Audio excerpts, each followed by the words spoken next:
तफरीह के हवाले से। और ये आप देख सकते हैं कि कितनी खूबसूरत झील है। और हम जहाँ पर जैसे ही पहुँचे हैं तो बारिश हुई है। बारिश के बाद इतना मौसम सर्द हो गया है कि हमें यहाँ पे एक छतरी लेनी पड़ी है। और उसके बाद हमने स्वेटर भी पहन लिए हैं। उसके बाद जो है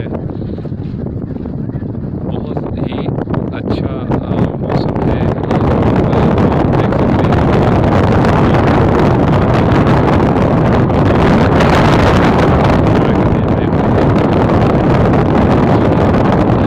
के बीच ये खूबसूरत झील है, जिसके लिए कहा जाता है कि यहाँ पनियाँ भी उतरती हैं। मगर ये बात किस हद तक सच है इसके बारे में कुछ नहीं कहा जा सकता।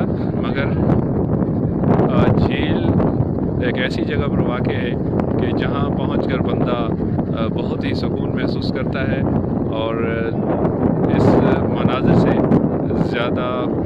बहुत ही ज़्यादा लुत्फ़अंदोज़ होता है। ये सामने झील नज़र आ रही है आपको। ये झील के मनाज़िर हैं। हम कुछ देर यहाँ पर ठहरे हैं। बड़े बड़े पहाड़ों सब्ज़ाज़ार पहाड़ों के बीच में ये झील वाक़ है और काफ़ी लोग